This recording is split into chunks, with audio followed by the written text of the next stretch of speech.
kami dulu adalah orang-orang yang berdosa. Tuhan Bapa di surga, oleh karena kasih karunia Tuhan yang berlimpah-limpah di dalam Yesus Kristus Tuhan kami, yang datang ke dunia ini dan rela mati, bahkan digantung di atas kayu salib. Engkau mati, engkau dikuburkan, tetapi engkau bangkit pada hari yang ketiga, naik ke surga dan duduk di sebelah kanan Allah Bapa di surga untuk melimpahkan berkat kasih karuniamu keselamatan hidup yang kekal. Setelah engkau menebus lunas segala dosa kami, engkau mengaruniakan kepada kami hidup yang kekal, keselamatan bersama dengan Tuhan di surga untuk selama-lamanya. Terima kasih Bapa di surga. Kebenaran yang agung ini, kebenaran yang luar biasa ini selalu menggelora di dalam hati kami dan jiwa kami untuk memuliakan-Mu ya Bapa.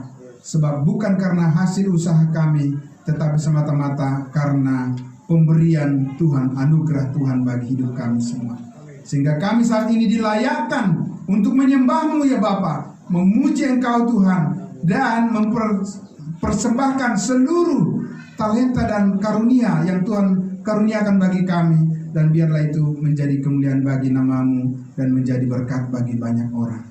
Terima kasih ya Roh Kudus yang selalu menuntun hati dan pikiran kami untuk bisa tetap berjalan sesuai dengan kehendak-Mu ya Bapa. Masih banyak hal ya Tuhan yang harus kami pelajari dari kebenaran firman-Mu, supaya kami terus diyakinkan oleh kebenaran firman Tuhan itu untuk memuliakan-Mu Tuhan dalam segala aspek kehidupan kami. Kami tahu Tuhan Yesus, banyak hal yang harus kami kerjakan ya Tuhan, yang sudah Engkau persiapkan sebelum dunia dijadikan. Untuk memuliakan-Mu ya Bapa di sorga, Engkau menghendaki semua orang diselamatkan dan memperoleh pengetahuan akan kebenaran. Tuhan Bapa di surga, jemaat kudus-Mu yang sudah hadir di sini Tuhan, terima kasih Tuhan Yesus. Meskipun cuaca dengan tantangannya Tuhan, tapi anak-anak Tuhan yang penuh semangat hadir di sini ya Bapa, untuk memuliakan-Mu ya Bapa, terutama untuk belajar dari kebenaran firman. Terima kasih Tuhan Yesus, hidup kami tidak akan pernah sia-sia lagi, karena semuanya sungguh berarti di hadapan-Mu ya Bapa. Kami persembahkan hidup kami Tuhan Yesus, biarlah kebenaran firman-Mu terus menerangi hati dan pikiran kami semua. Di dalam nama Tuhan Yesus kami berdoa. Haleluya. Amin. Jemaat, saya persilahkan untuk duduk kembali. Terima kasih, puji Tuhan. Ya, shalom. Puji nama Tuhan. Hari ini kembali Tuhan perlihatkan bagaimana anugerahnya sungguh luar biasa bekerja di dalam persekutuan yang kudus. Jemaat Tuhan di sini, terutama kita melihat bagaimana Tuhan memberikan kekuatan yang dari sorga khusus untuk Bapak kita yang sudah ujur usianya, Bapak Seketu, tapi beliau ini tidak pernah menjadikan keterbatasannya menjadi terhalang untuk datang beribadah memuji Tuhan dan mendengarkan firman Tuhan. Suatu keteladanan yang sangat luar biasa yang patut kita contoh semua dalam persekutuan kita ini. Amin.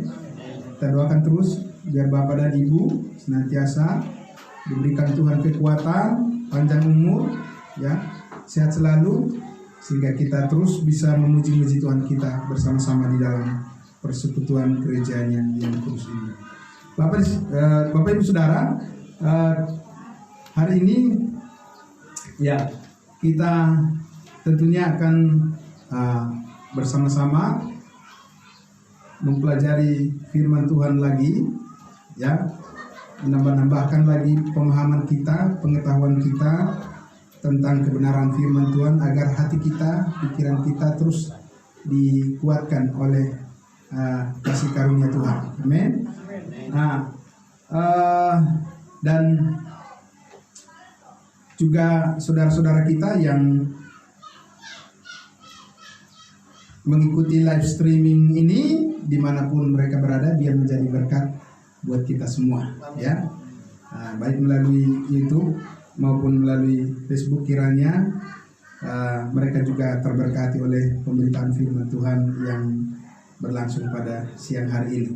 Nah, Bapak Ibu Saudara, kita semua sudah sepakat dengan firman Tuhan. Amin. Bukan karena kesepakatan kita di sini, tapi karena kita sepakat dengan firman Tuhan.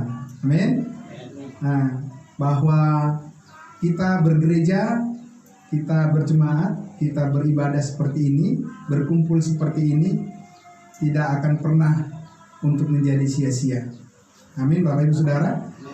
Karena kita datang sudah dengan suatu motivasi yang betul-betul terdorong oleh kekuatan Roh Kudus, bahwa kita berkumpul di dalam bergereja, berjemaat itu adalah karena kita masuk kelas ya Pak. Bergereja, beribadah adalah sama dengan masuk kelas, begitu. Jadi bukan datang dengan begitu adanya, pulang juga dengan begitu adanya. Tidak begitu. Kita harus dan akan tetap melihat bahwa setiap pertemuan kita itu akan menjadi berkat tersendiri ya buat keluarga kita, dan terutama untuk kemuliaan nama Tuhan. Amin. Seperti yang sudah disaksikan tadi oleh Bapak kita, Bapak Sinaga, terima kasih. Itulah harta yang paling berharga, yang paling besar yang kita miliki ketika kita ditambah-tambahkan pemahaman kita akan kebenaran firman Tuhan. Amin ya. Nah, Bapak Ibu Saudara yang dikasihi Tuhan Yesus, saya akan mengajak kita untuk melihat lanjutan dari apa yang sudah kita bahas minggu lalu, ya. Bagaimana kita melihat bahwa Tuhan menganugerahkan secara tersendiri berkatnya yang berlimpah dari surga saat ini, ya. Dan itu kita lihat dari dalam Alkitab secara khusus melalui rasul yang dipilihnya, ya, yaitu Rasul Paulus. Karena dari dulu Bapak Ibu Saudara-saudara, Tuhan itu selalu memilih orang. Untuk apa? Bukan untuk diselamatkan. Semua orang percaya, semua orang selamat karena percaya. Siapa saja boleh diselamatkan asal dia percaya. Tapi tidak semua orang dipilih oleh Tuhan untuk tugas-tugas tertentu. Ya kan, contoh Musa bukan Harun, tapi Musa yang Tuhan pilih untuk menerima hukum Taurat dan untuk disampaikan kepada bangsa Israel. Itu fakta, ya. Jadi tidak bisa ditukar karena memang Tuhan sudah pilih seperti itu untuk tugas itu, gitu ya. Sekali lagi, kalau untuk beroleh hidup yang kekal, untuk masuk surga, itu semua orang diberi kesempatan, ya, setiap orang yang percaya. Tapi untuk menerima hukum Taurat dan menyampaikan kepada bangsa Israel, nggak boleh semua orang, ya kan? Pak Sinaga tidak bisa, saya juga tidak bisa, ya, Pak Victor tidak bisa, tapi hanya Musa yang dipilih oleh Tuhan untuk tugas itu. Dan itu sudah fakta dan tidak bisa diubah. Nah, begitu pun dengan berkat kasih karunia setelah Yesus naik ke surga, Bapak Ibu Saudara, setelah Yesus naik ke surga, ketika Yesus di bumi, dia memilih ada 12 muridnya untuk menyampaikan berkat rohani kepada bangsa pilihannya, yaitu bangsa Israel. Tetapi sesudah dia naik ke surga, dia pilih satu orang rasul, yaitu namanya Rasul Paulus, untuk menyampaikan berkat khusus dari surga, berkat khusus dari surga, untuk dicurahkan ke bumi ini kepada semua orang yang percaya kepada kematian dan kebangkitannya yang sudah menebus dan mengampuni semua dosa umat manusia sekali untuk selama-lamanya. Nah, Bapak Ibu Saudara, nah kita akan melihat bagaimana Tuhan memakai, ya, hambanya, ya. Jadi bukan manusia yang ditinggikan, tapi siapa? Tuhan. Ketika dia memilih seseorang untuk jabatan tertentu, atau untuk menyampaikan firman-Nya, atau untuk menyampaikan kehendaknya, untuk dipercayakan menyalurkan kebenaran-kebenarannya, bukan orang itu yang ditinggikan, tidak. Bukan nabi yang ditinggikan, bukan rasul yang ditinggikan, tapi siapa? Tuhanlah yang ditinggikan. Tapi tidak mungkin orang bisa meninggikan Tuhan kalau orang tidak mengerti apa yang disampaikan oleh para nabi, kalau orang tidak mengerti apa yang disampaikan oleh rasul. Sama juga saat ini, ya. Karena itu saudara, kalau kita tidak mengerti, tidak memahami apa yang Tuhan perkatakan kepada Rasul Paulus melalui sesudah Yesus Kristus naik ke surga, saudara, maka akan banyak orang binasa. Kenapa? Karena kalau mereka tidak mengerti apa yang Tuhan perkatakan dari surga melalui hambanya Rasul Paulus, maka orang itu berada tentunya di dalam ketidakmengertian akan kehendak Tuhan. Dan orang yang tidak mengerti kehendak Tuhan, salah satu adalah akibatnya apa? Binasa kekal. Iya. Nah, Bapak Ibu Saudara, nah hari ini saya ingin mengajak kita untuk melihat lebih banyak lagi, ya, tentang keteladanan, ya, daripada Rasul Paulus ini dan dengan semua cakupan daripada pelayanannya. Tentu kita tidak bisa mempelajari itu hanya 1-2 jam, ya. Tapi saya akan membuka sedikit dulu untuk kita nanti wawasan berikutnya di dalam pemberitaan-pemberitaan kita selanjutnya. Kita akan lebih banyak mempelajari tentang bagaimana Tuhan memakai hambanya Rasul Paulus ini menjadi teladan yang besar buat kita saat ini dalam memuliakan Tuhan kita, ya. Nah, mari Bapak Ibu Saudara, saya mengajak kita untuk membaca Alkitab kita dari 1 Tesalonika pasal 1, ya. 1 Tesalonika itu sesudah Kolose ada 1 Tesalonika, surat Rasul Paulus kepada jemaat kudus di Tesalonika, ya. Kita akan baca dari ayat 1 sampai ayatnya yang ke-6, ya. Nah, Bapak Ibu Saudara, karena beberapa ayat firman Tuhan yang akan kita baca hari ini lumayan, karena itu kita akan membaca agak lebih cepat sedikit, ya. Puji Tuhan. Ya, 1 Tesalonika pasal 1 ayat 1 sampai ayatnya yang ke-6. Dari Paulus, Silwanus dan Timotius kepada jemaat orang-orang Tesalonika yang di dalam Allah Bapa dan di dalam Tuhan Yesus Kristus, kasih karunia dan damai sejahtera menyertai kamu. Ingat, ya, Rasul Paulus itu setiap kali dia menulis suratnya tidak pernah dia lupa untuk menyatakan kata-kata yang sangat ajaib ini, yang sangat agung ini. Apa itu? Kasih karunia dan damai sejahtera menyertai kamu. Luar biasa, amin. Kalau sudah ada damai sejahtera, kasih karunia Tuhan, saudara-saudara, itu berarti sudah tidak ada lagi yang kurang. Amin. Iya, dan itu yang paling dibutuhkan oleh dunia ini, ya kan? Kalau dunia ini menerima itu nggak ada kekacauan, ya. Tapi kita bersyukur kita sudah diberikan secara khusus dalam Kristus kasih karunia dan damai sejahtera ini selalu menyertai kita. Amin. Seperti kesaksian Pak Sinaga tadi, apapun yang terjadi dengan dunia ini, ingatlah kasih karunia Allah dan damai sejahteranya selalu menyertai kamu, menyertai kita. Bukan kadang-kadang, ya, tapi apa? Selalu, always. Amin. Karena Roh Kudus sudah dimeteraikan di dalam hati kita. Karena Roh Kuduslah yang memberikan kasih karunia itu dan damai sejahtera itu. Kita lanjut. Kami selalu mengucap syukur kepada Allah karena kamu semua dan menyebut kamu dalam doa kami. 3. Sebab kami selalu mengingat pekerjaan imanmu, usaha kasihmu, dan ketekunan pengharapanmu kepada Tuhan kita Yesus Kristus di hadapan Allah dan Bapa kita. Dan kami tahu, hai saudara-saudara yang dikasihi Allah, bahwa Ia telah memilih kamu. Sebab Injil yang kami beritakan bukan disampaikan kepada kamu dengan kata-kata saja, tetapi juga apa? Dengan kekuatan oleh Roh Kudus dan dengan suatu kepastian yang kokoh. Memang kamu tahu bagaimana kami bekerja di antara kamu oleh karena kamu.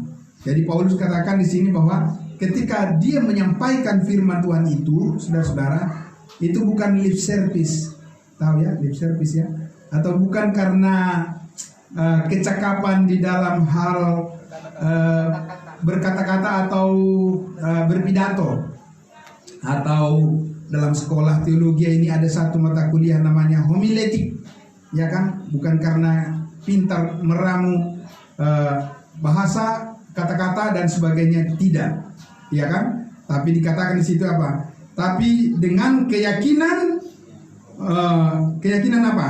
Kekuatan oleh Roh Kudus, amin. Wah, ini luar biasa. Dan itu hanya ada di dalam firman Tuhan. Kekuatan oleh Roh Kudus itu tidak ada di kata-kata manusia, Pak. Ya kan, kata-kata manusia boleh manis-manis saja. Ya kan, kata-kata manusia boleh kelihatan itu sepertinya memberikan inspirasi, tapi itu hanya sebatas kata-kata manusia saja. Tapi di sini Paulus katakan, ketika kami menyampaikan Injil kepadamu, ketika kami menyampaikan firman Tuhan kepadamu, itu disertai dengan apa? Kekuatan Roh Kudus. Tapi kalau orang belum memiliki Roh Kudus, bagaimana dia bisa ada kekuatan Roh Kudus dalam kata-katanya? Amin. Bagaimana Roh Kudus bisa menyampaikan kata-kata yang disertainya kalau tidak ada dia di dalam diri orang itu? Ya. Dan makanya orang-orang yang telah dimeteraikan dengan Roh Kudus, ya, dia punya kesempatan dan dia punya kekuatan untuk menyampaikan perkataan yang disertai oleh kekuatan Roh Kudus. Amin. Dan itu tidak mungkin hampa. Itu pasti adalah sesuatu yang memiliki maksud Tuhan yang luar biasa di dalamnya. Amin. Nah, saudara, ayat 6-nya dikatakan, dan kamu telah apa? Telah menjadi penurut kami dan penurut Tuhan dalam penindasan yang berat. Kamu telah menerima firman itu dengan sukacita yang dikerjakan oleh Roh Kudus. Luar biasa. Ya, saudara, biasanya kalau di dalam keadaan kacau, apapun yang terdengar itu susah untuk ini ya, untuk dipercayai, begitu saudara. Karena apa? Karena telinga mungkin sudah bising, pikiran sudah kacau gitu ya kan, sudah ragu-ragu dan sebagainya, dan banyak keluhan misalnya, ya kan? Susah untuk mendengar perkataan daripada apa? Roh Kudus atau perkataan Tuhan. Tapi saudara lihat nih orang di jemaat Tesalonika ini, dalam keadaan tertekan pun mereka masih apa? Masih bisa mendengar dengan baik apa yang disampaikan oleh Rasul Paulus. Amin. Kalau bukan karena pekerjaan Roh Kudus, bagaimana caranya? Karena pikiran manusia itu gampang sekali beralih, ya kan? Bisa menggebu-gebu hari ini, tapi apa? Seperti Petrus kan? Saudara, menggebu-gebu dia. Orang ini, mereka ini boleh lari semuanya meninggalkan Engkau Tuhan, tapi saya tidak, saya akan mati bersama dengan Engkau. Begitu Yesus ditangkap, ya kan? Ada perempuan bilang, kau juga kan temannya orang ini, maksudnya temannya Yesus. Dia bilang apa? Apa? Aku nggak ngerti maksudmu, gitu ya kan? Lagak pilon, ya kan? Baru gitu doang, ya kan? Gertak sambal. Nah, itu manusia, saudara, ya kan? Nah, tapi di sini dikatakan bahwa jemaat Korintus ini, jemaat Tesalonika ini, walaupun mereka di bawah tekanan, saudara, tapi mereka tetap bisa. Tekanan itu bukan karena kesalahan mereka, Pak, tapi karena orang-orang yang iri hati, yang selalu artinya tidak senang dengan firman Tuhan, dan mereka ya tidak disukai untuk bertumbuh di dalam kebenaran. Tapi orang-orang ini, saudara, mereka dengan tekanan, dengan penderitaan itu, mereka tidak hilang konsentrasinya untuk tetap bisa fokus kepada panggilan untuk mengerti kehendak Tuhan. Amin. Oh, luar biasa itu, saudara. Karena ada kekuatan Roh Kudus di situ, maka Paulus katakan, kamu menjadi penurut-penurut kami, penurut-penurut Tuhan. Saudara, akhirnya keadaan mereka di dunia ini sungguhlah berbeda daripada orang pada umumnya, karena mereka meskipun di bawah tekanan dunia ini, ya, tapi mereka tetap bisa fokus berjalan mengikuti kehendak Tuhan. Amin. Saudara, karena apa? Karena iblis itu tidak akan rela kalau ada orang yang mau setia kepada Tuhan. Dia tidak rela orang itu jalan terus dan bertumbuh. Dia akan kipas-kipas dia. Supaya apa? Kalau bisa orang itu ragu dan mereka dicobai, manusia itu, orang percaya itu dicobai dan akhirnya meninggalkan kesetiaannya kepada Tuhan. Tapi saudara, Paulus katakan, kamu jemaat Tesalonika, kita juga yang ada di sini harus mencontoh dan menjadi teladan-teladan yang tetap setia kepada firman Tuhan, tetap setia, saudara-saudara, fokus kepada kehendak Tuhan. Walau apapun yang terjadi, apapun yang kita hadapi, kita harus terus memberikan diri kita dipimpin oleh Roh Kudus. Amin. Saudara, kita lihat lagi di dalam 1 Korintus pasal 4. Mari. Itu jemaat jemaat Tesalonika. Nah, sekarang kita lihat di dalam 1 Korintus 4. Mari Bapak Ibu, 1 Korintus 4 ayatnya yang ke-15 sampai ayatnya yang ke-16. Kita lihat 1 Korintus 4. Ya, 3:21. Sebab itu aku menasihatkan kamu apa? Turutilah teladanku. Luar biasa, saudara-saudara. Ya, ini adalah perkataan seorang pemimpin rohani, pemimpin iman, ya, orang yang benar-benar bertanggung jawab di dalam Tuhan. Dia katakan apa? Turutilah teladanku. Teladan siapa? Teladan Paulus, teladan Rasul Paulus, saudara-saudara. Ya, dan ini bukan main-main.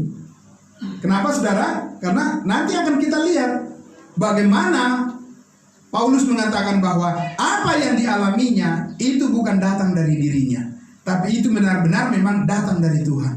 Sehingga dia bisa menggaransi, bisa dia menjamin kepada orang, kepada jemaat, dia katakan, turutilah teladanku. Kalau teladan dia itu yang jelek, nggak mungkin dia mau ngajak jemaat supaya menurutinya. Kalau teladan dia itu yang tidak bertanggung jawab, tidak mungkin dia meminta kepada jemaat untuk ikut teladannya. Tapi saudara, dia berani mengatakan, aku menasihatkan kamu, turutilah teladanku. Ya, di ayat berapa tadi? Ayat 15 dulu ya. Sebab sekalipun kamu mempunyai beribu-ribu pendidik dalam Kristus, ya, kamu tidak mempunyai banyak bapa. Nah, saudara, ya, karena apa? Karena akulah yang di dalam Kristus Yesus telah menjadi bapamu oleh Injil yang kuberitakan kepadamu. Lihat, saudara, ya, kalau orang tidak mengerti Injil yang diberitakan oleh Rasul Paulus, Paulus tidak bisa jadi bapaknya. Paulus jadi musuhnya, ya kan? Dan musuh kebenaran sekaligus. Saudara, karena Paulus katakan, akulah, mungkin kamu bisa belajar di mana-mana, oke lah. Kamu bisa belajar, dapat pengetahuan di mana-mana, oke. Paulus katakan, ya kan? Tapi di dalam hal mengerti, memahami akan kehendak Tuhan, dia katakan, akulah yang jadi bapamu. Mungkin kamu punya beribu-ribu pengajar, tapi Paulus katakan, akulah yang menjadi bapamu. Ini bapa di sini bukan itu luas pengertiannya, saudara-saudara. Ya, Bapak rohani, sumber pemahaman yang ditetapkan oleh Tuhan untuk orang mengerti kehendak Tuhan saat ini. Ya. Nah, melalui apa? Melalui Injil yang kuberitakan. Amin. Jelas itu. Melalui apa nih? Melalui mimpi. Ya kan? Tidak. Bukan. Melalui apa? Melalui Injil yang kuberitakan kepadamu. Amin. Jadi apa itu Injil? Minggu lalu kita sudah belajar, Injil itu adalah apa? Kabar baik. Nah, kalau saat ini orang, saudara-saudara, tidak menyampaikan kabar baik, Injil yang sebenarnya, Injil yang menyelamatkan, Injil Kristus, saudara-saudara, itu bisa malah menjadi hukuman bagi orang yang mendengarnya. Ya, karena berita itu bukan jadi kabar baik bagi orang, tapi menjadi kabar buruk bagi orang itu. Saudara, apa contohnya, saudara-saudaraku? Kita sudah belajar dari beberapa minggu yang lalu, ya kan, di mana orang mencampurkan saat ini antara iman kepada Kristus dengan perbuatan-perbuatannya. Begitu banyak jutaan orang saat ini yang mengaku percaya kepada Tuhan, selalu berpegang pada apa? Supaya saya bisa diselamatkan ke surga, saya harus percaya dan melakukan dan berbuat baik. Wah, apa iya Alkitab mengajarkan begitu? Ya, berapa banyak perbuatan baik yang dibutuhkan supaya bisa seseorang dikatakan baik? Ada enggak yang baik di dunia ini? Nggak ada. Alkitab mengatakan apa? Tidak ada yang benar seorang pun tidak. Semua sudah berdosa, tadi sudah disampaikan dalam kesaksian. Dan upah dosa adalah maut. Itulah sebabnya Yesus Kristus datang, mengorbankan dirinya, darahnya ditumpahkan, nyawanya diserahkan. Untuk apa? Untuk menebus dan mengampuni segala dosa umat manusia. Lunas dibayar, dikuduskan sekali untuk selama-lamanya. Setiap orang yang percaya pasti beroleh hidup yang kekal. Amin. Bukan mudah-mudahan. Kalau dengan perbuatan ya jelas mudah-mudahan. Tapi ini bukan dengan perbuatan baik, tapi dengan kasih karunia Tuhan. Amin. Dan itu dijamin 100%. Menjadi orang percaya kepada Yesus bukan mudah-mudahan. Kalau mudah-mudahan nggak benaran itu percaya pada Yesus. Mungkin Yesus yang lain yang dipercaya. Ya, saudara, itu Alkitab mengatakan dengan keyakinan kekuatan Roh Kudus. Apalagi yang kurang kalau sudah dengan keyakinan dan kekuatan daripada Roh Kudus. Jadi saudara yang dikasihi Tuhan Yesus, Paulus katakan ikutilah teladanku. Kenapa? Karena teladan dia itu bukan datang dari diri dia sendiri, bukan datang dari daging. Amin. Itu datang dari surga, dari Yesus Kristus, dan yang diteguhkan dengan kekuatan Roh Kudus. Sempurna. Tetelestai. Amin. Sudah selesai. Yang Yesus kerjakan di atas kayu salib, itu adalah dasarnya, itu adalah fondasinya yang tidak bisa diubah-ubah, yang sudah diletakkan oleh Rasul Paulus, saudara. Amin.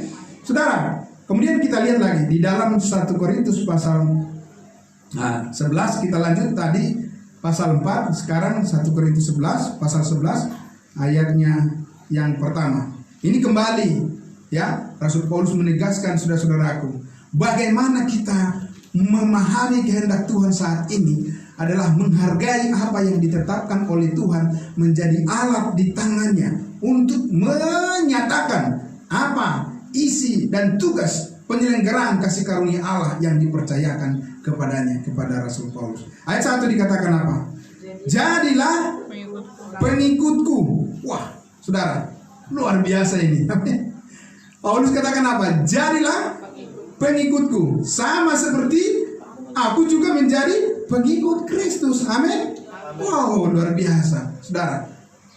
Memahami kehendak Tuhan melalui pelayanan atau pemberitaan firman yang disampaikan oleh Rasul Paulus bukanlah meninggikan manusia. Amin. Tapi itu meninggikan Tuhan Yesus, karena Paulus katakan, karena ku jamin, ku garansi, aku juga sudah menjadi pengikut Kristus. Pengikut Kristus yang mana, saudara? Ini perlu banyak-banyak kita memahami terus ya Bu ya, supaya apa yang kita pelajari di dalam Zoom setiap hari Kamis itu ibarat mata rantai sambung menyambung terus ya. Betul Bapak Ibu Saudara?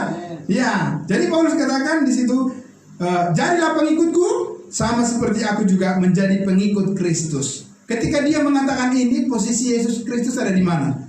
Ada di surga. Amin. Iya, Saudara. Dia menerima kebenaran firman dari Yesus yang sudah menjadi Tuhan dan Juru Selamat, bukan dari Yesus yang masih dalam posisi manusia. Selalu bandingkan saudaraku, ketika Petrus, Yohanes, Yakobus dan 12 rasul lainnya melihat firman yang disampaikan oleh Yesus dari posisi Yesus yang masih di bumi dan sebagai apa? Manusia dengan daging seperti kita ini, saudara. Dan yang akhirnya dia mati. Tetapi dia kembali bangkit kembali pada hari yang ketiga, dan dia naik ke surga. Ketika sudah di surga, dia menyampaikan firman-Nya lagi kepada rasul yang dipilihnya, Rasul Paulus. Maka dia katakan di sini, Paulus katakan, ikutilah teladanku sama seperti aku juga meneladani Kristus. Ikutilah, jadilah pengikutku, karena aku sudah benar-benar melihat Kristus dan menjadi pengikutnya. Amin. Saudara yang dikasihi Tuhan Yesus, ini sangat penting, karena Roh Kudus menggelorakan spirit, semangat, jiwa dan roh kita yang baru di dalam Kristus ketika kita mengerti apa yang Tuhan kehendaki melalui pemberitaan firman yang disampaikan oleh Tuhan ketika dia sudah duduk di sorga. Amin. Sungguh berbeda, saudara. Nanti akan kita lihat apa yang Paulus katakan, bagaimana itu bekerja, bagaimana itu benar-benar mengoperasikan hidup kita sebagai orang-orang percaya, sebagai pengikut Kristus. Ya, nah, saudara, jadi apa yang diterima oleh Paulus, saudara-saudaraku, dari Tuhan Yesus itu langsung berasal dari Tuhan Yesus. Memang apa yang diterimanya? Ya, apa yang diterimanya? Apa memang yang diterima oleh Paulus, Bapak Ibu Saudara, Rasul Tuhan? Nah, mari kita lihat di dalam Galatia pasal 1 dulu, ya, ayat Galatia pasal 1. Nah, Galatia pasal 1 sesudah Korintus, 1 Korintus, 2 Korintus. Nah, kita maju ke kitab Galatia pasal 1, ayatnya yang ke-11 dan 12. Oke? Sudah? Baik. Kita baca. Ya, 3, 2, 1. Sebab aku menegaskan kepadamu, saudara-saudaraku, bahwa Injil yang kuberitakan itu bukanlah Injil manusia. Oh, ini Paulus menerima apa? Injil. Ya. Masih banyak orang berpikir bahwa Injil itu apa? Injil itu hanya satu. Kenapa Injil hanya satu? Injil Matius. Apa lagi? Injil Markus, Injil Lukas, Injil apa lagi? Injil itu aja sudah berapa? Udah 4. Belum Injil yang diberitakan oleh Abraham. Begitu kan? Nah, itu udah banyak. Kenapa? Karena Injil itu adalah kabar baik. Evangelion, Gospel, artinya adalah kabar baik. Tapi kabar baik tentang apa nih? Iya kan? Nuh juga punya Injil, punya kabar baik. Apa kabar baiknya? Buatlah bahtera. Amin. Dan melalui bahtera itu engkau akan selamat. Apa itu yang membuat kita selamat sekarang? Kabar baik. Ya, saudara Timothy, buatlah bahtera, engkau akan selamat. Selamat dari apa? Bikin bahtera. Ya. Tapi itu benar-benar pernah menjadi sebuah evangelium, sebuah gospel, sebuah berita kabar baik bagi siapa? Bagi Nuh, bukan bagi saya dan keluarga saya, tapi bagi dia dan keluarganya. Iya. Begitu juga dengan Abraham, Daud, dan seterusnya. Tapi evangelium, gospel, ya, Injil, kabar baik yang disampaikan kepada kita adalah kabar baik, yaitu Yesus mati menebus semua dosamu, lunas dibayar. Amin. Ya, itu kabar baik saat ini.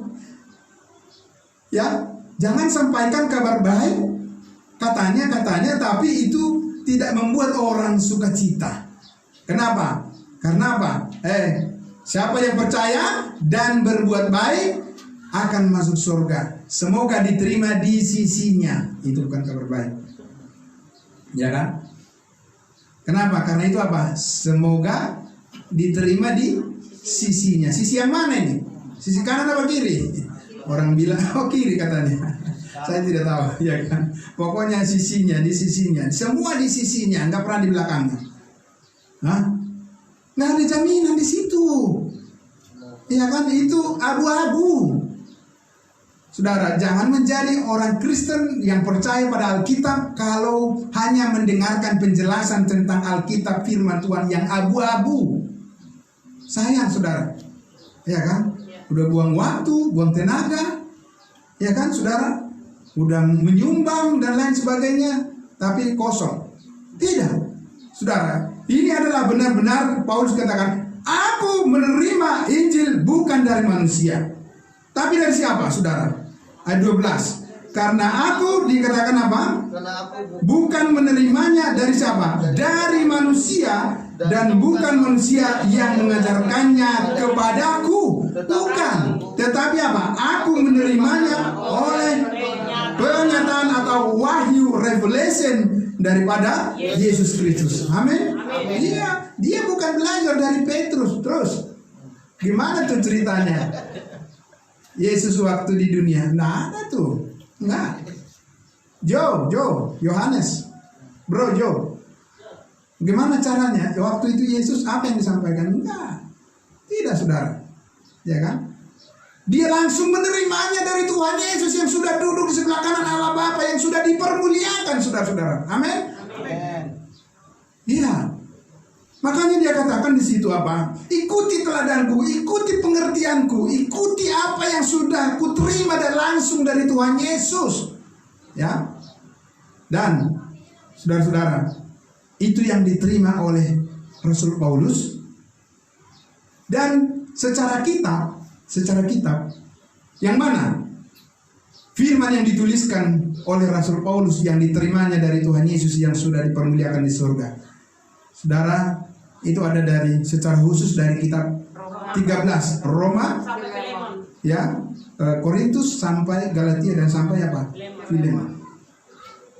Amin. Saudara, ikuti teladannya. Teladan daripada Rasul Paulus. Karena keteladanan Rasul Paulus itu adalah langsung pewahyuan dari Tuhan kepadanya. Amin. Iya, dan itu bukan main-main. Karena berkat Tuhan saat ini tercurah dari situ. Karena itu adalah firman yang disampaikan, ya, atas dasar penebusan yang sempurna oleh darah Kristus. Amin. Ya. Ketika Matius, Markus, Lukas, Yohanes menceritakan tentang kehidupan Yesus, Yesus belum mati. Darahnya belum ditumpahkan untuk menebus segala dosa, dan kematiannya dia belum bangkit untuk mengalahkan maut. Ketika diceritakan apa yang ada di dalam kitab-kitab itu. Karena itu memang berkaitan dengan kehidupan Yesus untuk menggenapi hukum Taurat di tengah-tengah dunia ini. Bagi bangsa pilihan, yaitu bangsa Israel. Nah, saudara yang dikasih Tuhan Yesus, jadi yang diterima oleh Rasul Paulus konkretnya apa? Yaitu doktrin, sebuah ajaran dasar, ya. Iya, itu saudara. Dan nanti kan kita lihat bahwa itu memang tidak bisa dirumuskan dari kitab-kitab yang lain, tidak bisa.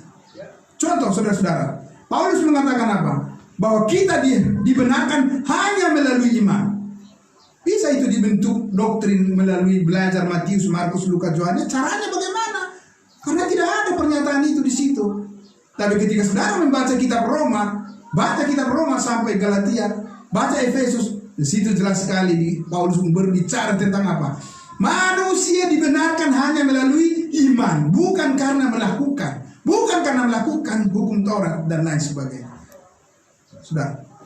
Nah, itu adalah ajaran doktrin yang diterima oleh Rasul Paulus dari Tuhan Yesus, saudara-saudaraku. Keselamatan hanya melalui iman. Itu bukan hasil usahamu, tetapi pemberian Allah. Itu dibangun di mana? Efesus pasal 2 ayat 8 dan 9. Saudara, berapa puluh juta manusia yang sudah terberkati melalui ayat firman Tuhan itu. Amin. Yang diselamatkan karena percaya bahwa hanya melalui iman kepada kasih karunia Allah diselamatkan tanpa disertai dengan perbuatan baik. Tapi berapa banyak juga Pak orang yang binasa karena tidak mau percaya dengan ayat itu. Nah, itu pilihan masing-masing, bukan? Iya, karena masing-masing sudah ada tahta pengadilan yang akan membereskan itu semua nanti. Ya kan? Nah, itu saudara, keselamatan hanya melalui iman, kepastian. Nah, apa ini? Kepastian. Bukan mudah-mudahan, saudara. Pasti. Bayangkan kalau semua orang beragama Kristen di dunia ini mengimani kepastian keselamatan dalam Kristus Yesus. Saudara, luar biasa. Ya, dunia ini akan diubah sedemikian rupa dengan kemuliaan Tuhan. Amin. Tapi berapa banyak sekarang orang yang mengimani bahwa dia memiliki kepastian keselamatan masuk surga? Cuma sedikit mungkin ya. Iya. Semuanya hanya ya taat beragama saja. Mudah-mudahan ya nanti ya kalau kita bisa kalau kita nanti sempat menyerahkan diri kita kepada Tuhan nanti, bukan nanti saudara, sekarang. Amin. Siapa yang tahu nanti? Sekarang keselamatan itu kata Rasul Paulus, bukan nanti. Tapi kebanyakan orang apa mengatakan, kan kita belum mati, mana kita tahu kita selamat atau enggak. Lah kan ada firman yang menyatakan lebih-lebih karena kamu telah dibenarkan oleh darahnya kamu pasti diselamatkan. Amin. Ada kepastian. Itu saudara firman yang diterima oleh Rasul Paulus dari Tuhan Yesus yang sudah dipermuliakan di surga, saudara-saudara. Garansi penampunan Pengampunan, saudara-saudaraku, ini sangat penting. Ya, banyak kebencian yang terjadi di dunia ini karena apa? Karena tidak memiliki meterai pengampunan di dalam dirinya, betul? Iya. Hendaklah kamu ramah seorang terhadap yang lain, penuh kasih mesra dan saling mengampuni sebagaimana Allah di dalam Kristus telah mengampuni kamu. Amin. Dan saudara, Allah telah mengampuni kita dari berapa banyak dosa? Dari semua dosa. Amin. Tidak ada sisa. Maka kita dikatakan begitu juga harus mengampuni orang lain dari semua kesalahannya. Ya kan? Bukan 1 kali, 2 kali, 3 kali. Janganlah, janganlah. Seperti kata lagu kan? Kan begitu. 1 kali kau sakiti hati ini, masih ku maafkan. 2 kali? 3 kali? Janganlah. Itu bukan doktrin yang diajarkan oleh Rasul Paulus yang diterima teladan dari Kristus. Amin. Semuanya lunas dibayar. Sebagaimana Allah di dalam Kristus telah mengampuni kamu, perbuat jugalah seperti itu pada orang lain. Karena itu garansi, itu jaminan, saudara-saudaraku. Dan dikatakan apa? Yang diterima Rasul Paulus, ketika kamu percaya kepada Injil keselamatan, dimeteraikan langsung dengan Roh Kudus. Amin. Nggak usah pakai nunggu, tidak, langsung dimeteraikan dengan Roh Kudus. Ya, sebagai jaminan sampai kapan? Sampai Yesus datang di awan-awan. Amin. Bukan sampai minggu depan, bulan depan, tahun depan, tidak. Sampai Yesus datang. Kapan Yesus datang itu sudah terikat, saudara-saudaraku. Amin. Ya kan? Kalau disebut di dalam bahasa kata-kata di dalam Efesus pasal 1 itu kan disebut down payment. Roh Kudus itu. Apa artinya? DP.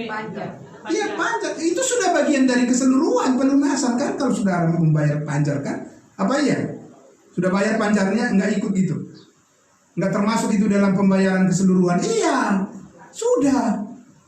Jadi artinya itu adalah jaminan yang bisa kita lihat, yang bisa menjadi bukti bagi kita sampai keseluruhannya nyata nanti pada akhirnya, bukan main-main. Saudara, amin. Iya.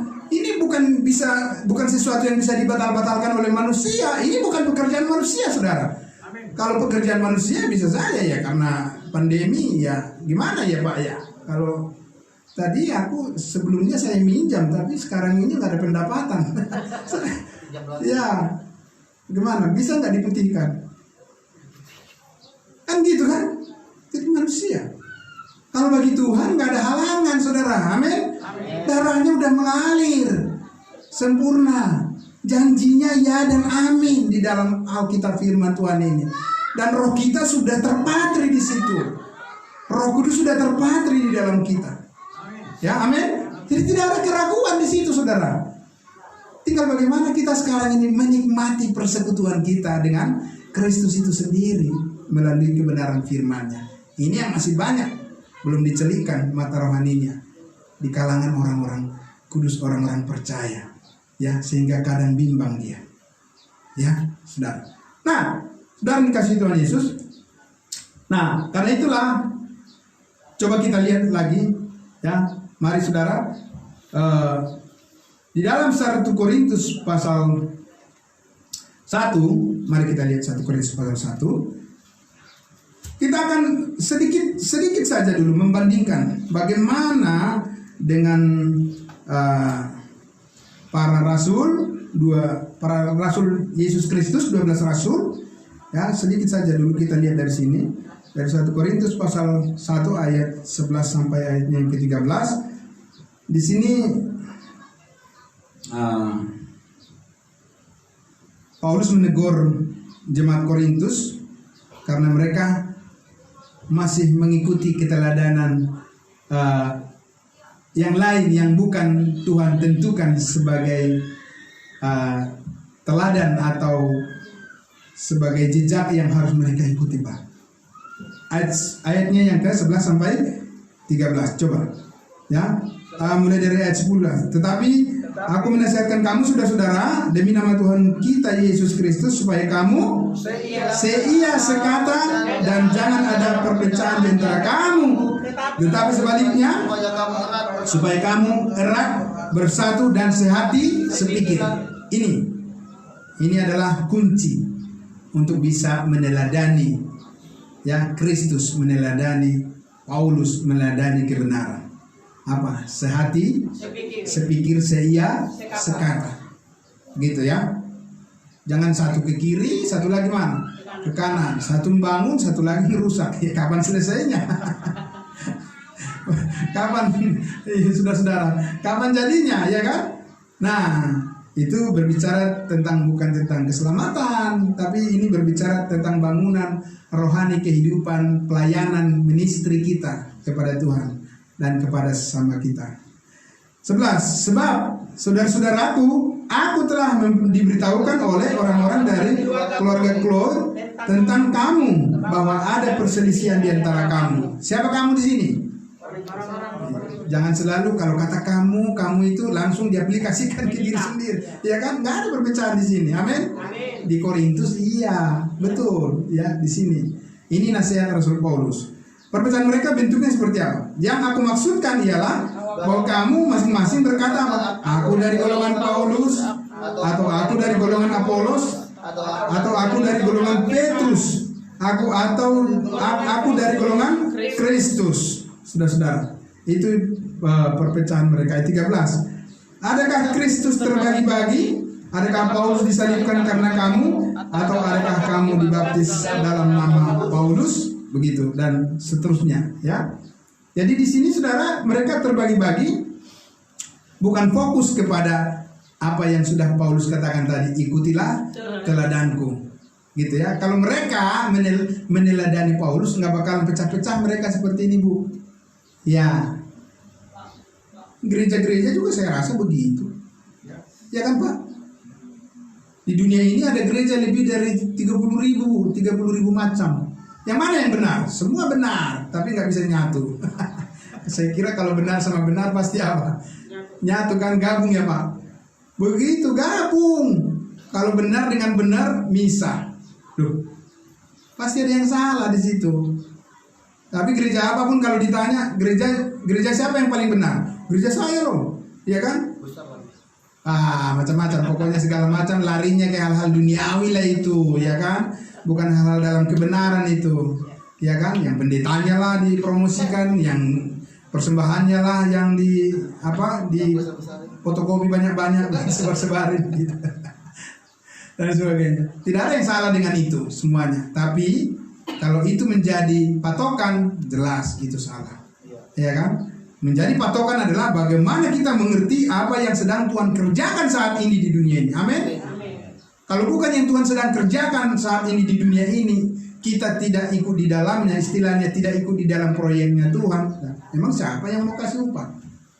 Ya kan?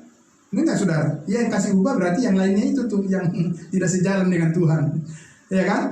Nah, maka di sini kita lihat apa yang Paulus katakan tadi, tekankan di situ ayat 10 itu, tetapi aku menasihatkan kamu saudara-saudara demi nama Tuhan kita Yesus Kristus supaya apa? Kamu seia sekata dan jangan ada perpecahan di antara kamu, tetapi sebaliknya supaya kamu erat bersatu dan apa? Sehati sepikir. Iya, saudara. Tapi kan ini bukan sehati sepikir ini, saudara. Tidak ada yang bim salah bim, ya kan? Abrakadabra langsung apa? Jadi enggak. Makanya Paulus katakan kepada Timotius, belajarlah memperhadapkan dirimu berkenan kepada Allah. Belajarlah, ya kan? Study. Jadi apa? Ya kita harus belajar. Jangan berhenti belajar, saudara-saudara, firman Tuhan. Amin. Saudara berhenti belajar firman Tuhan, dengan mungkin dengan cepat pikiran saudara akan diubah oleh situasi yang ada dan menjadi peragu dalam hidup ini. Jangan pernah biarkan pikiran saudara dimasuki oleh keraguan seperti itu. Amin. Dan firman Tuhan yang bisa membuat terus stabil, ya, pikiran saudara fokus kepada Tuhan, ya, karena rencana Tuhan sangat indah bagi masa depan kehidupan saudara dan saya. Amin. Dan itu sudah dijamin oleh firman Tuhan, bukan dijamin oleh manusia. Saudara. Nah, jadi di sini kita lihat, saudara, mari kita lihat lagi 1 Korintus 3, 1 Korintus pasal 1 tadi, 1 Korintus pasal 3, ayatnya yang ke-10 sampai 15. Disinilah Paulus menegaskan, kita lihat di sini, Judulnya dikatakan di atas itu apa? Dasar dan bangunan. Beda nggak dasar dan bangunan? Ya beda. Ya dasar itu apa? Fondasi. Bangunannya kemana? Nggak mungkin bangunannya ke bawah kan? Gawat itu bangunannya ke bawah. Iya. Bangunannya di bawah, fondasinya di bawah, bangunannya ke atas. Ya kan? Saudara, jangan bangun di atas tapi fondasinya keropos. Yaitu yang Yesus katakan, jangan membangun rumah di atas pasir. Iya, hanya penyesalan yang ada. Iya kan? Udah capek, tapi hasilnya apa? Hasilnya menggerutu, hasilnya sungut-sungut dan sebagainya. Tapi Paulus katakan di sini ayat 10, sesuai dengan kasih karunia Allah yang dianugerahkan kepadaku, aku sebagai seorang ahli bangunan yang cakap telah meletakkan dasar. Amin. Tadi dia katakan, ikutilah teladanku, jangan menyimpang dari apa yang sudah Tuhan katakan kepada dia. Iya kan? Nah, karena dia adalah expert di dalam bangunan ini yang Tuhan pilih. Bukan saudara expertnya, bukan saya juga. Kita harus paham di situ. Ya kan? Kita tidak membuat doktrin kita sendiri di gereja ini, tidak. Kita hanya mengikuti apa yang Tuhan nyatakan di dalam Alkitab. Amin. Iya. Karena Paulus sudah katakan di sini, aku telah meletakkan sebagai ahli bangunan, sebagai expert di sini. Adalah Paulus sendiri, bukan saya, bukan Pak Dales dan siapapun. Kita hanya mengikuti yang Paulus katakan, ikutilah teladanku, ya kita ikuti.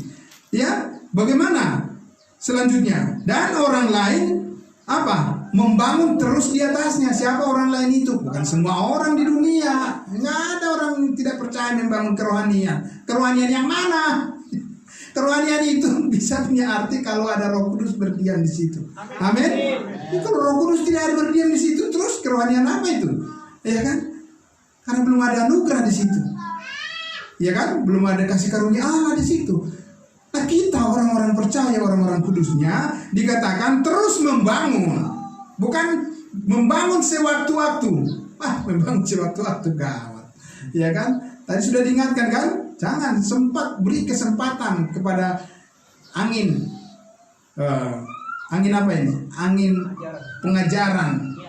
Jangan sampai masuk. Iya. Jangan sampai masuk angin kebenaran yang sudah dipegang teguh, harus terus dibangun di dalam pemahamannya. Tingkatkan terus pengertiannya. Amin. Kalau enggak, saudara nanti langsung dengan situasi tertentu sudah akan bisa jadi ragu dengan Tuhan, ragu dengan orang pertama-tama, lalu ragu dengan Tuhan. Nah, begitu tuh pekerjaannya, ya kan? Tapi kalau yakin dengan Tuhan, maka kita juga bisa yakin di hadapan orang lain. Orang lain terus membangun di atasnya, tetapi ada tetapi ini, bukan asal bangun saja, ya kan? Kenapa? Tiap-tiap orang harus memperhatikan bagaimana ia harus membangun di atas. Memperhatikan, saudara. Iyalah, kalau orang yang benar-benar, kalau Bapak Ibu misalnya meminta tukang membangun rumah, Bapak Ibu, bagaimana? Apa Bapak Ibu mengatakan, ya bangun ya, tolong ya bangun rumah saya ya. Terserah mau bagaimana, ya saya juga nggak perlu mau lihat-lihat itu. Gawat, nanti tahu-tahu dia atapnya bocor-bocor semua, ya kan? Temboknya keropos-keropos. Berarti saudara menyesal pada akhirnya kan? Perhatikan bagaimana apa? Membangun, iya kan? Diperhatikan aja masih ada yang melenceng. Benar nggak, saudara? Diperhatikan aja masih ada yang melenceng. Tapi sini kita perhatikanlah dengan seksama. Itu kalau di kitab Efesus dikatakan, ya kan? Bagaimana kamu hidup? Perhatikan dengan seksama, bukan sepintas gitu. Serius. Bagaimana membangun di atasnya, di atas dasar kasih karunia yang sudah diletakkan oleh Paulus. Ayat 11, karena tidak ada seorang pun yang dapat meletakkan dasar lain di atas dasar yang telah diletakkan, yaitu Yesus Kristus. Bagaimana meletakkan Yesus Kristus sebagai dasar hidup manusia saat ini? Bagaimana caranya, saudara? Coba. Caranya bagaimana? Membangun organisasi yang besar gitu? Enggak. Saudara, sekolah tinggi-tinggi sampai profesor gitu, tidak. Membangun Yesus Kristus menjadi dasar hidup manusia saat ini adalah memberitakan Injil kasih karunia Allah. Amin. Iya. Yesus mati hapus semua dosa. Itu yang harus diberitakan sebagai dasar bagaimana Kristus ada di dalam diri orang tersebut. Karena ketika dia percaya, ya, Roh Kudus membaptiskan orang itu ke dalam Kristus menjadi anggota tubuhnya yang kekal. Amin. Itu cara membangun, ya, membangun manusia saat ini di atas dasar Yesus Kristus, yaitu kebenaran yang berdasarkan kasih karunia Allah. Ya. Nah, amin. Entahkah, ya, orang membangun di atas dasar ini, di atas kebenaran kasih karunia dengan apa? Emas, perak, batu permata, kayu, rumput kering, dan jerami. Berapa macam ini? Ada 6. Dibagi 2. Kalau sekali kelak pekerjaan masing-masing orang akan nampak karena hari Tuhan yang akan menyatakannya. Sebab ia akan nampak dengan api, dan bagaimana pekerjaan masing-masing orang akan diuji oleh api itu. Pekerjaan masing-masing orang. Semua orang di dunia ini tidak. Paulus berbicara di pasal 1 sudah jelas kepada orang-orang kudus di Korintus. Orang-orang kudus yang sudah dikuduskan oleh Roh Kudus. Amin. Bukan kepada semua orang, saudara. Pekerjaan masing-masing orang itu, yaitu kita, akan diuji. Ya, saudara-saudara. Dan itu diumpamakan apa yang kita bangun di dalam kehidupan kerohanian kita ini, saudara, diumpamakan dengan 6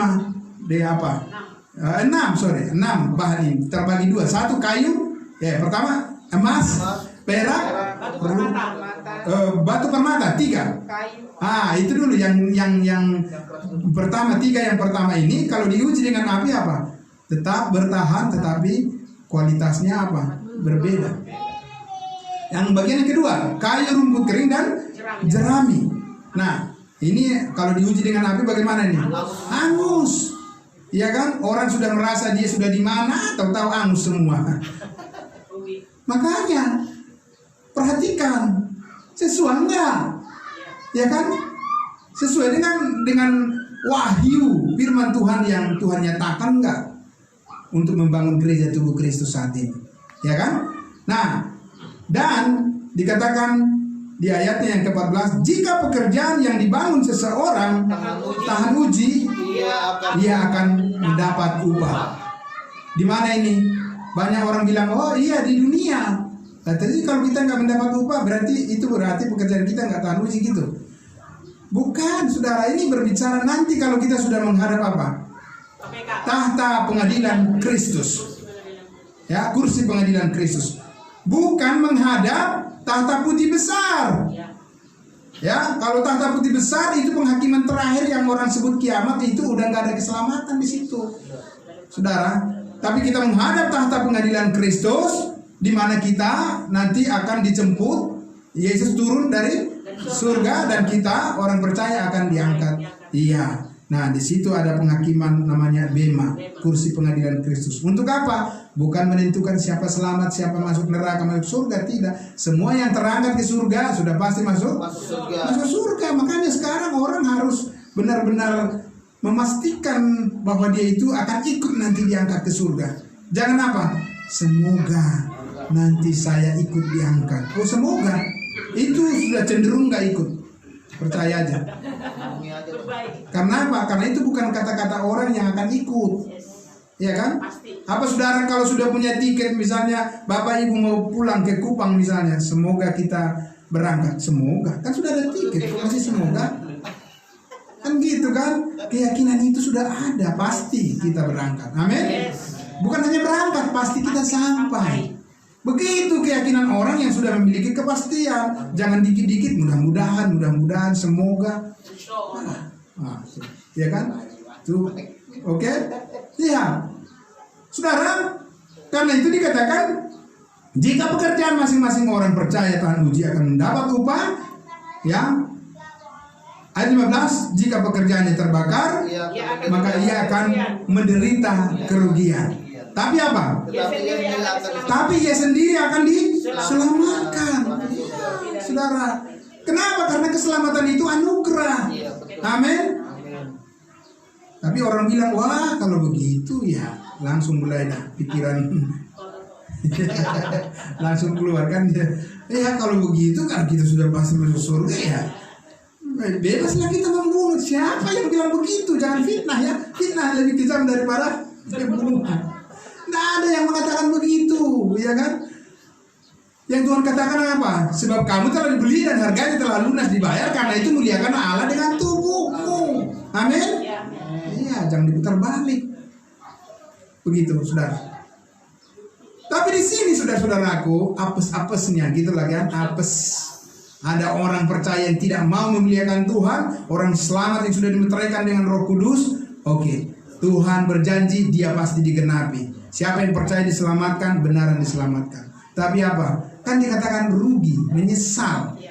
Bukan menyesal dia bilang, saya menyesal masuk surga. Bukan begitu, bukan menyesal masuk surga. Dia pasti senang dia berada di surga. Tapi dia tidak menerima apa? Mahkota. Amin. Nah, saudara dan saya di sini justru mengapa kita semua mau melayani Tuhan, belajar firman Tuhan, mengikuti teladan Tuhan Yesus, mengikuti teladan Rasul Paulus dan mengerti kebenaran firman-Nya, karena kita tidak mau seperti di ayat 15 itu. Memang kita pasti diselamatkan oleh kasih karunia Tuhan, tapi ingat, kita bukan hanya keselamatan yang Tuhan mau, kehendaknya adalah supaya kita memperoleh pengetahuan akan kebenaran dan kita bisa menjadi berkat bagi banyak orang. Amin. Ya, amin.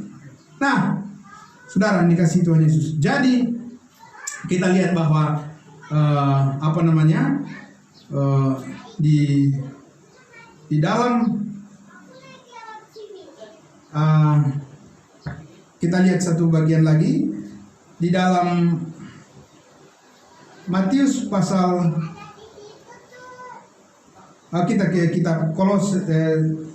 Kisah Para Rasul saja, Kisah Para Rasul, ya, saudara, ya, Kisah Para Rasul pasal 1. Kita baca ayatnya yang ke Kisah Para Rasul 1, ya, dari ayat 6. Kita lihat.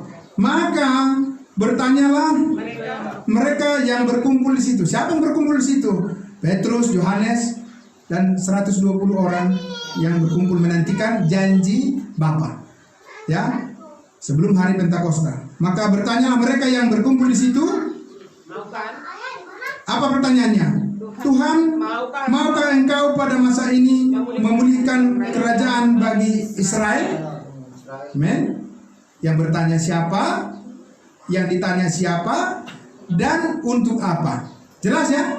Jelas enggak saudara? Yang bertanya orang Israel, bertanya kepada Yesus, dan mengenai masa depan orang Israel. Apa jawabannya? Ayat 7. Jawabnya, engkau tidak perlu mengetahui masa dan waktu yang ditetapkan Bapa sendiri menurut kuasanya. 8. Tetapi kamu akan menerima kuasa kalau Roh Kudus turun ke atas kamu, dan kamu akan menjadi saksiku di mana? Di Yerusalem. Menjadi saksi di mana? Di Yerusalem. Siap saudara? Menjadi saksi di Yerusalem? Iya kan? Orang-orang karena nggak bisa di Yerusalem, dia bilang apa? Oh tidak, Yerusalem itu maksudnya adalah rumah tanggamu. Oh ya? Ya kan? Begitu cara orang sekarang itu muter-muter firman itu, karena tidak mengikuti teladan daripada Rasul Paulus. Kan Rasul Paulus kan rasul bangsa lain. Dia memberitakan firman tanpa dibatasi oleh kota-kota seperti pemberitaan kepada 12 rasul. Begitu, amin? Iya. Jadi arti firman itu jangan dipelintir, jangan jangan diselewengkan. Mulai dari Yerusalem kemana lagi? Yudea, Samaria, dan sampai ke ujung bumi. Begitu.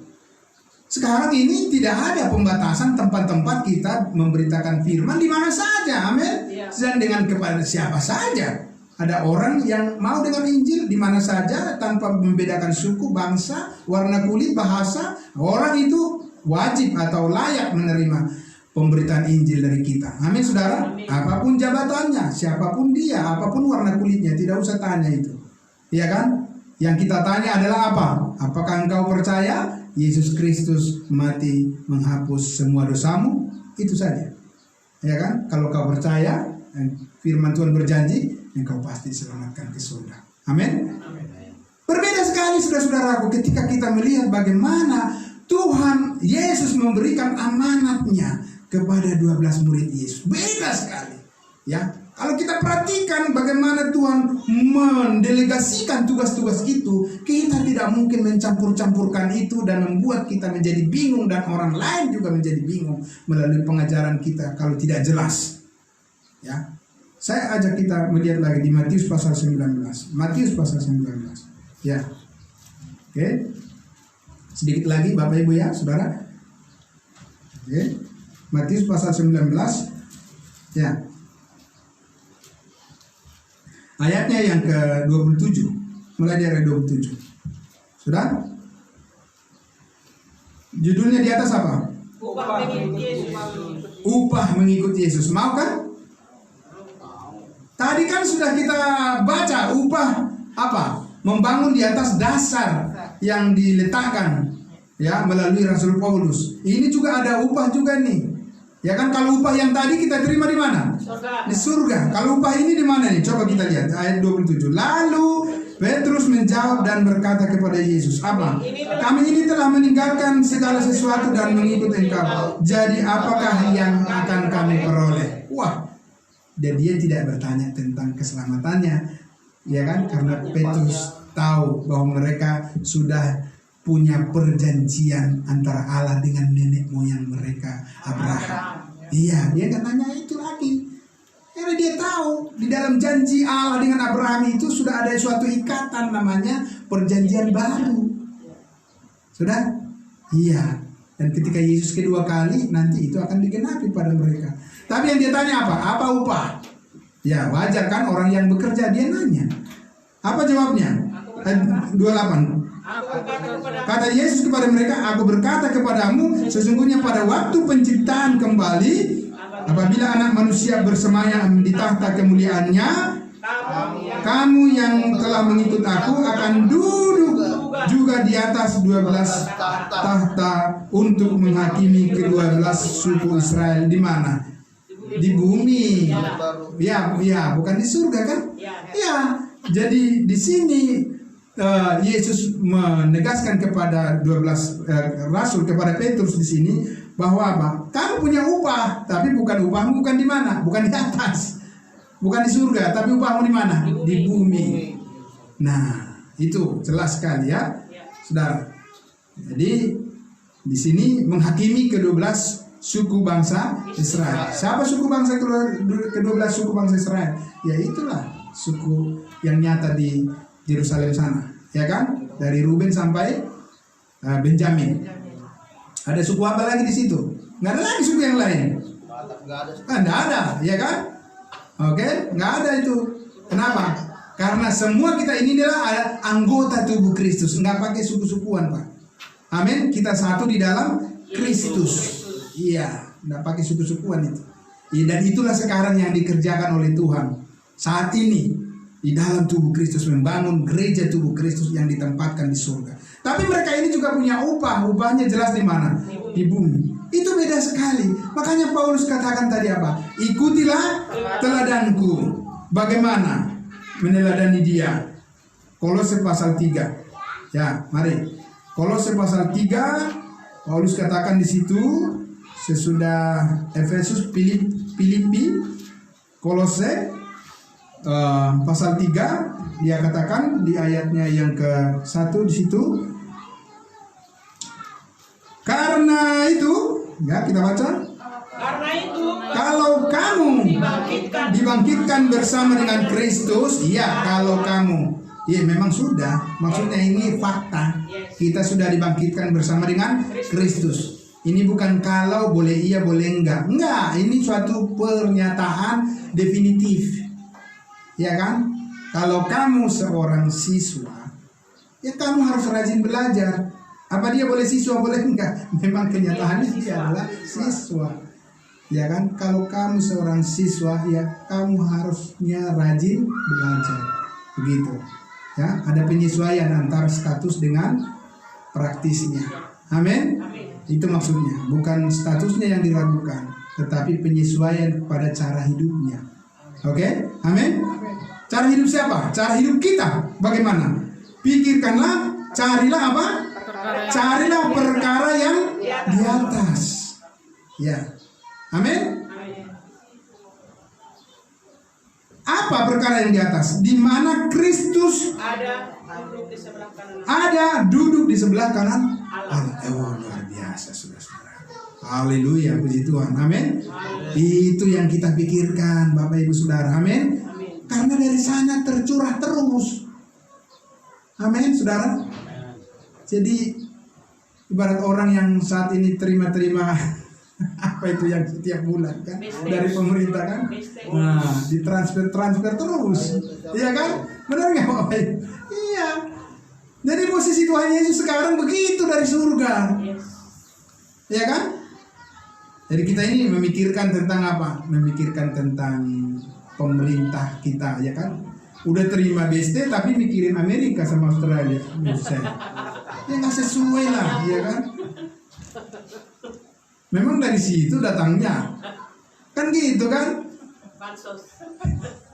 Sumbernya itu yang harus didukung, pekerjaannya, amin? Dituruti aturannya. Nah, begitu juga dengan ini. Pikirkanlah perkara yang di atas, di mana Yesus Kristus duduk di sebelah kanan Allah Bapa, karena dari situ terus mengisi rekening Bapak Ibu Saudara yang nanti akan diterima di surga. Amin. Transfer terus. Wah, masuk lagi nih Pak Sinaga, ya kan? Beritakan Injil terus, ya kan? Malaikat bilang, nah itu Pak Sinaga tuh. Tambahkan lagi, kan? Makin kinclong lagi, gitu kan? Amin, saudara. Dan kita semua, ya kan, bertandinglah dalam pertandingan iman yang benar. Begitu. Dan ayat 2 dikatakan apa? Pikirkanlah perkara yang di atas. Amin, saudara. Iya, bukan yang di bumi. Udah, biarin aja yang di bumi, mikirkan yang di bumi. Siapa? Petrus, Yohanes, udah biar mereka mikirin di bumi. Amin. Itu urusan mereka dengan Mesias. Urusan kita adalah memikirkan dengan kepala, kita adalah anggota tubuh, Kristus adalah kepala kita, memikirkan perkara yang di atas. Karena kepala sekarang sedang mengerahkan berkat kasih karunia-Nya kepada seluruh tubuh. Amin. Yang dialiri oleh darahnya. Amin, saudara. Iya, jangan sampai tersumbat darahnya. Kalau tersumbat aliran darahnya bagaimana? Biasanya apa? Iya, kan begitu dalam tubuh badan seperti itu kan. Harus lancar terus, saudara. Firman Tuhan melancarkan terus pemahaman, pengertian saudara tentang kehendak Allah. Apa yang Tuhan kerjakan saat ini, amin. Ya, firman Tuhan itu yang menjadi nutrisi, ya kan, untuk membuat supaya lancar peredaran darah. Kuasa Kristus di dalam darahnya, amin, yang menguatkan kita, pikiran kita terus, saudara, menghadapi berbagai macam masalah di dunia ini. Maka pikirkanlah perkara yang di atas, bukan yang di bumi. Ya, ayat 3, sebab kamu telah mati dan hidupmu tersembunyi bersama dengan Kristus di dalam Allah. Wow, luar biasa. Amin, saudara. Ini luar biasa ini. Hidup saudara dan saya itu tersembunyi ada di mana? Terbungkus di dalam Allah. Wow, saudara. Bukan terbungkus di dalam dunia ini. Tidak. Wah, hidup kita terbungkus di dalam Allah. Bukan hanya di tangannya dikatakan, di dalam diri Allah. Menyatu. Amin. Luar biasa, saudara. Apa saudara masih ragu dengan kebenaran? Dengan kebenaran ini? Jangan. Makin bertambah umur kita harus makin bertambah apa? Keyakinan kita di dalam Tuhan. Amin. Iya. Tidak boleh makin tambah usia kita, makin kendor, tidak boleh. Harus makin bertambah keyakinan kita di dalam Tuhan. Kenapa? Karena memang seharusnya begitu. Bertambah, bertumbuh, bertambah dan bertumbuh terus. Menjadi lebih kuat dan tambah kuat dan bahkan menguatkan orang lain. Amin, saudara. Ya, kita mulai dari keluarga kita masing-masing. Kita mulai dari rumah tangga kita, dimulai dari keluarga Allah. Ya, kitalah yang harus saling membangun satu dengan yang lain. Ya, nah, saudara. Nah, karena itu, ya, saya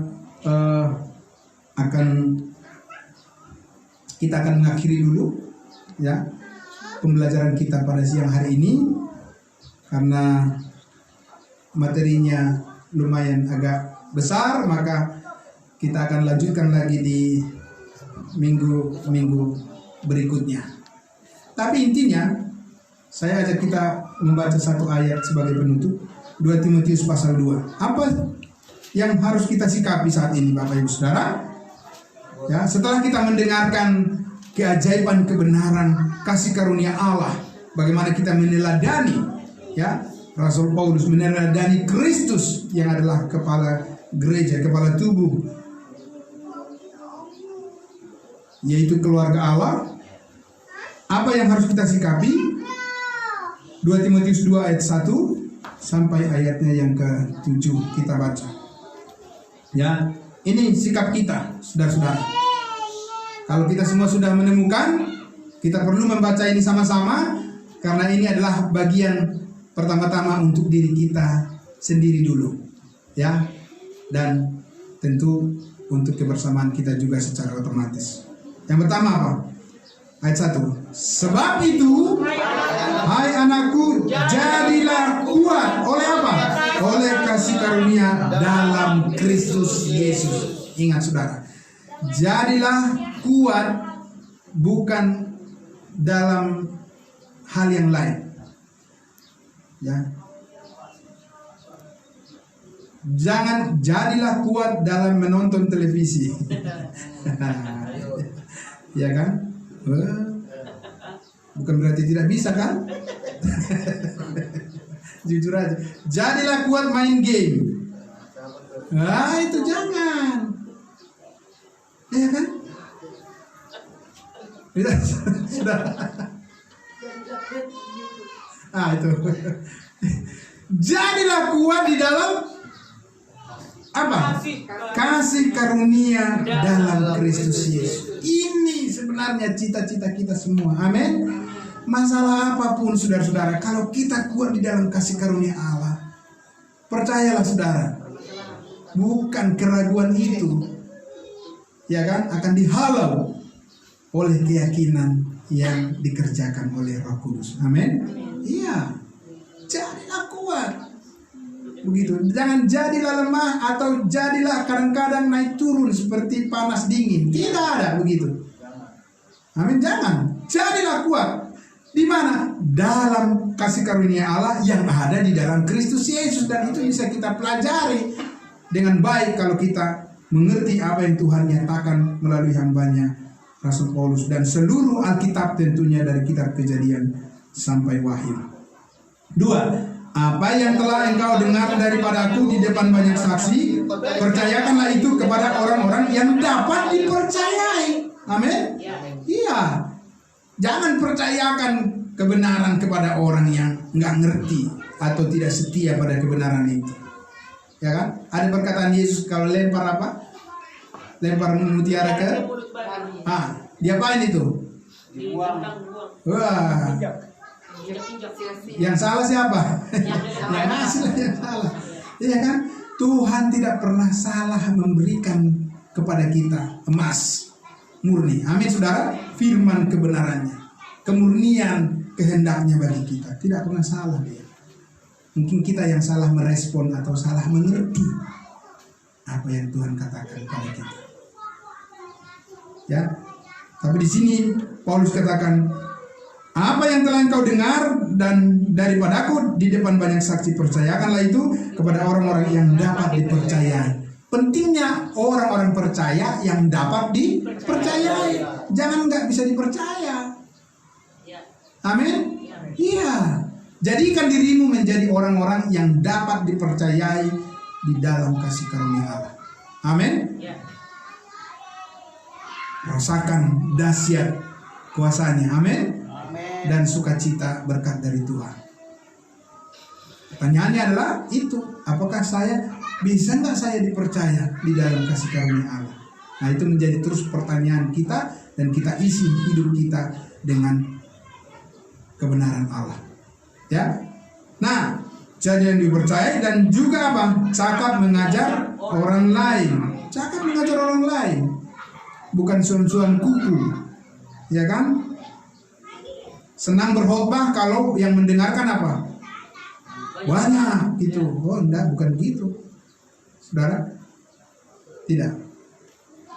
Kita harus terus semangat memberitakan firman Allah kepada siapapun. 3. Ikutlah menderita sebagai seorang prajurit yang baik dari Kristus Yesus. 4. Seorang prajurit yang sedang berjuang tidak memusingkan dirinya dengan soal-soal kehidupannya, supaya dengan demikian ia berkenan kepada komandannya. Komandan kita Yesus Kristus, tidak mungkin dia tidak menyediakan apa yang kita perlukan. Amin, saudara. Iya, maksudnya di sini kita jangan khawatir tentang pemeliharaan Tuhan. Ya, amin. Ya. 5. Seorang olahragawan hanya dapat memperoleh mahkota sebagai juara apabila ia bertanding menurut peraturan olahraga. Kita semua tadi sudah sepakat. Saya mau menerima mahkota, iya kan? Wah, itu cita-cita yang luar biasa dari orang-orang yang berhati tulus dan mulia untuk memuliakan Tuhannya. 6. Seorang petani yang bekerja keras haruslah yang pertama menikmati hasil usahanya. 7. Perhatikanlah apa yang kukatakan, apa yang Paulus katakan, maka Tuhan akan memberikan kepadamu apa? Pengertian dalam segala sesuatu. Wow, ini pesan Tuhan Bapak Ibu Saudara, luar biasa. Benar, Paulus katakan, ikutilah teladanku sama seperti aku meneladani Kristus, karena dialah yang melihat Kristus yang dipermuliakan di surga. Amin. Maka dia katakan, perhatikanlah apa yang telah kutuliskan kepadamu, firman Tuhan yang kusampaikan kepadamu, maka Tuhan akan memberikan kepadamu apa? Pengertian yang penuh. Di dunia ini berteman dengan orang yang paling menyebalkan adalah orang yang tidak punya pengertian. Payah. Tapi nggak ada yang paling indah, yang paling enak bersahabat dengan orang yang punya pengertian.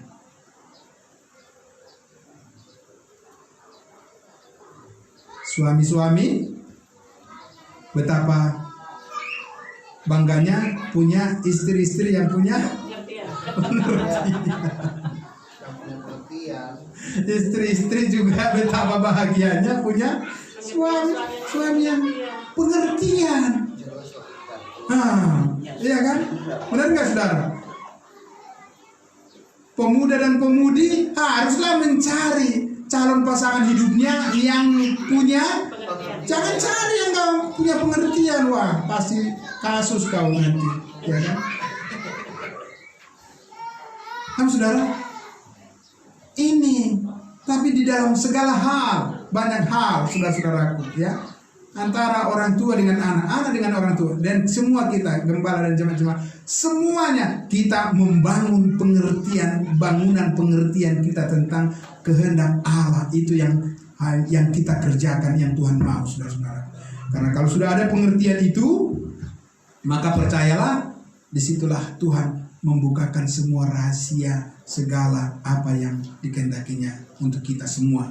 Dan kasih karunia dan damai sejahtera Allah selalu menyertai kamu untuk selama-lamanya. Amin.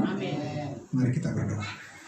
Tuhan Allah Bapa di surga, terima kasih untuk keajaiban anugerah Tuhan, kasih karunia Allah di dalam kebenaran firman yang begitu luar biasa cemerlang, begitu murni dan begitu manis seperti madu, memberikan kepada kami suasana batin yang teduh dan memantapkan langkah pikiran kami untuk bisa meyakini bahwa Tuhan kami, Allah kami, sungguh mengasihi kami 100% dan tidak ada keraguan untuk itu.